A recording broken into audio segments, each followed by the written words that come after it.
All right, so if you ever played the video game Alien Legacy back in the day, if you stuck around on the Calypso too long on your home planet, what would happen is you would either get attacked by aliens or the biota of the planet would take over and end your civilization. So, what you need to consider is that as a reality here on Earth. Okay? You ever hear Elon Musk talking about how we should be a multi-planetary species? Well, we've seen what an asteroid can do to the moon. Oh my gosh, right? It can take up a quarter of the moon in a split second, it's gone. Poof, a big fireball. So that's what would happen on Earth. You wouldn't see it coming. Well, maybe you would at the last second. Okay, so the movie Don't Look Up is very important. Okay, you underestimated asteroids, and we believe that the Earth has been attacked with an asteroid in the past intentionally. So that's the crux of the situation. If you allow loose cannons to take over the earth, they might attack other nations, and then nationalism will get the best of us. They might use nuclear weapons and asteroids like they did in the past. So you can see some of us left to another planet, to the Pleiades on planet Era, right? And we were left behind. We had amnesia about our past, right?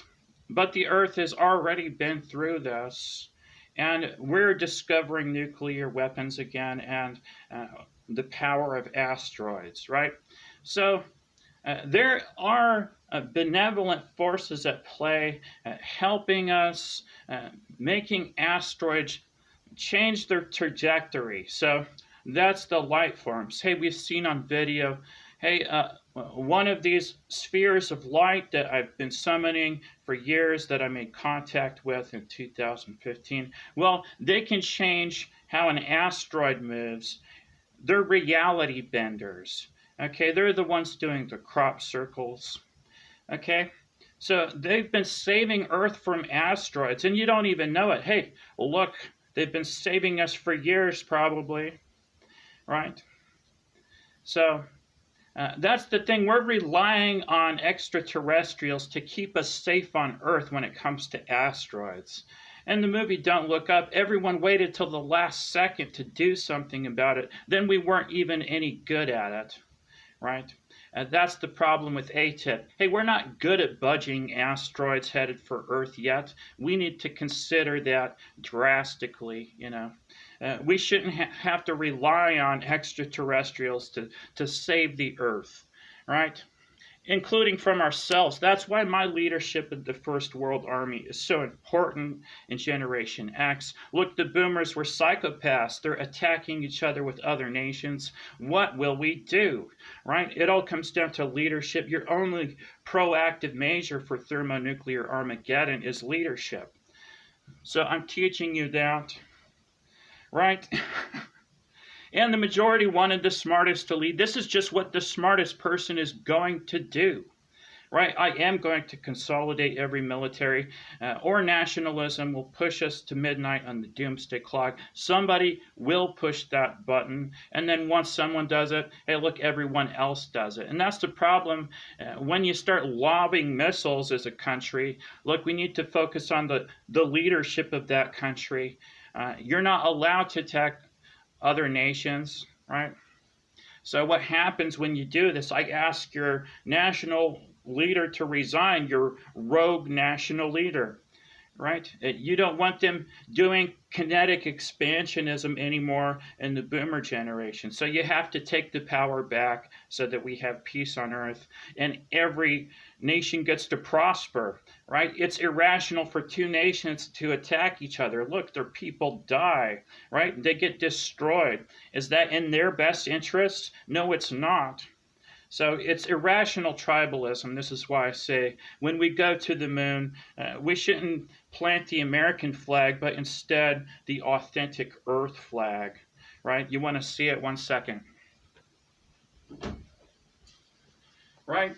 So when you go to the moon, you should bring the Earth flag instead of your national flag, because we don't want to carry our baggage into space. We don't want to fight over the moon. Okay? We want to mature past that into the future. Look, we do want to make contact with aliens. We do want to be a multiplanetary species. And we're not very good at space travel yet. We don't really have interstellar space travel, right? It's certainly not mainstream, is it? Right? You have nations taking down UFOs to reverse engineer them, and they don't even know what they're doing. No, you have to make actual contact with aliens, like I did with the light forms. Look, there's so many visitors visiting Earth. There's traffic in the skies, and you don't even see it. Right? You don't see what's going on. Hey, they're here. They're listening to us. They can hear all of our minds. Okay? They're telepathic. So when you start communicating with the super intelligence like this, you try to do what's best for Earth in our infancy, right? So, what's my big message, guys? Right? I teach you about your narcissism a lot, right? Your national narcissism, right? And I might start a new country like here in Amexa, but these are just baby steps because as a one nation continent, yeah, look, I can do a multitude of things by doing that. I can tell you that nationalism itself is dying. Okay, I can teach you Chief Seattle philosophy. Hey, he tried to teach us, but we just didn't listen. He was saying, hey, silly white man, you don't own the land. We share this land together. So we share this continent together. Oh, the boomers made you believe everybody owned it, right? Corporations own it, or Bill Gates owns it, right? No, guys, we share this continent. Nations are buying up our land. No, we share this land, guys. That's how it works, right? So I'm running very limited government. Hey, I lead every military in the world. What I'm doing is I'm using a metaphor by example. Hey, what we could be doing here is much better than the boomer timeline. Okay? So yes, I'm first king of the continent. They might be doing their no kings protest. That's the rebellion effect. Hey, that might be the deep state of the former government and paying everybody to do this no kings protest as a psyop, right?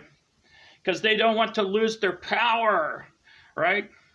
All the nations of the world, hey, they don't want to lose their power to a new, better government, the real one. The one that the people wanted, the smartest to lead. Hey, it's with knowledge comes power, not with popularity comes power. And all your elections worldwide are just a popularity contest now. You're testing to see how smart the individual is. Okay? And then you find the smartest person, however you do it, in every country to join Hawking's table to bolster my intelligence. Because there might be something that I don't know. Right? Imagine that, right? The noocracy representative not knowing some important, pertinent information for the fate of the world, like invasive species taking over. Look, some insect or something might take over the planet. Like the cicadas might turn into an audio weapon and make people drop like flies. Right? So you have to understand, like I said in the video game Alien Legacy, the biota of the planet, right? Some animal might take over, like worms. Don't a lot of you have worms? Right? That's the problem. You can see it coming out of the bear's buttholes. Right? Long strings of worms, that should alarm you in the science community. Okay? Look what's in our fish. They're eating raw fish. They're eating the salmon. It comes from the salmon, right? Lives in the bears, lives in us, goes through our organs, and then we see it on scans, holes through our bodies, right? Do you want this to happen? No, every nation should be concerned about worms taking over, for example, right? So I'm trying to teach you the basics here. You know, what's important? Tell me all about it.